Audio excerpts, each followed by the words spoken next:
بسم اللہ الرحمن الرحیم۔ السلام علیکم۔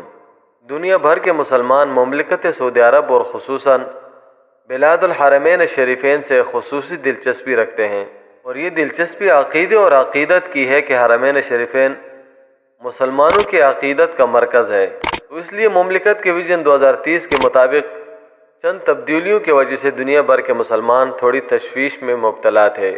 حالانکہ مملکت کے ویژن 2030 کے مطابق حرمین شریفین کی خوبصورتی، اس کے اپگریشن اور اللہ تعالیٰ کے گھر میں آنے والے مہمانوں کی سہولیات کے حوالے سے ایسے کام کیے جا رہے ہیں کہ جو تاریخ میں پہلے کہیں نہیں ملتے۔ جیسا کہ کل کی ویڈیو میں ہم نے بتایا تھا کہ مسلم ممالک کے کانفرنس OIC کے ماتحت ہونے جا رہا ہے، جس میں بلاد الحرمین یعنی مکہ اور مدینہ کو دنیا بھر کے خوبصورت ترین اور جدید ترین اقتصادی شہر بنانے کی پلاننگ کی جا رہی ہے۔ اسی منصوبے کو مد نظر رکھتے ہوئے جہاں پر حرم شریف کے اندر بہت ساری تبدیلیاں ہوئی ہیں اور آنے والے مہمانوں کے لیے سہولیات فراہم کی جا رہی ہیں، وہاں پر حرم شریف کے اندر 14 زبانوں کے اندر دینی اسباق پڑھائے جائیں گے کہ جو غیر عربی یعنی عربی نہ سمجھنے والوں کے لیے دینی علوم اور دینی مسائل کو سمجھنے کا ایک نادر موقع ہوگا۔ اب ان زبانوں میں مزید چینی زبان کو شامل کر دیا گیا ہے۔ مسجد الحرام اور مسجد النبوی کے امور کے جنرل پریزیڈنسی کے شعبہ ترجمہ نے ان ترجمے کی نگرانی کا کام شروع کر دیا ہے۔ جنرل پریزیڈنسی شعبہ کے ڈائریکٹر صالح الرشیدی نے کہا ہے کہ اسلامی اسباق اب 14 زبانوں میں دستیاب ہے۔ انہوں نے کہا ہے کہ اس منصوبے کا مقصد غیر عربی بولنے والوں کی مدد کرنا ہے جو مسجد الحرام میں ان کلاسوں میں شرکت کرتے ہیں۔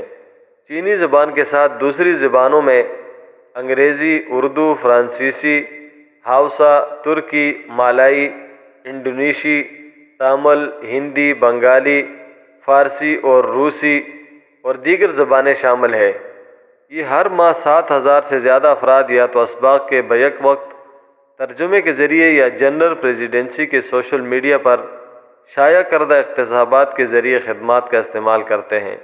اور اس کے ساتھ ساتھ حج اور عمرہ کی وزارت نے حال ہی میں عازمین کو مناسک حج سے آگاہ کرنے کے لیے ایک مختصر film the journey of a life time launch کی ہے۔ سعودی وزارت حج و عمرہ کے زیر اہتمام یہ منصوبہ 9 زبانوں عربی، انگریزی، اردو، فارسی، بنگالی، فرانسیسی، ہاؤسا، انڈونیشین اور ترکی میں دکھایا جائے گا۔ اس سے 8,000 سے زیادہ اداکاروں کے ساتھ ہفتوں میں 14 سے زیادہ مقامات پر فلمایا گیا ہے۔ اس تربیتی فلم میں عازمین کے گھر سے نکلنے وقت سے لے کر کی جانے والی تمام مناسک پر توجہ دی گئی ہے۔ مزید حج اور عمرہ چینل اضافی خصوصیات فراہم کرتا ہے، بشمول حج اور عمرہ کے لیے ایجوکیشنل گائیڈ پروگرام، جس میں گزشتہ سال شروع کیے گئے 13 گائیڈز شامل ہے۔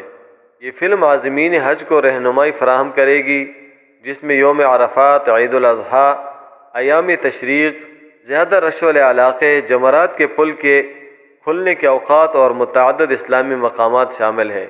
اس تعلیمی اور تربیتی فلم کو دیکھنے کے بعد نئے آنے والے عازمین حج اور عمرے کے لیے مناسک کرنا اور ان مقامات کو جاننا جہاں پر ان کا جانا لازمی ہے، اور یا ان تاریخی مقامات جہاں پر وہ تاریخی حوالے سے زیارات کرنا چاہتے ہیں، ان کے لیے پہچاننا بہت آسان ہو جائے گا۔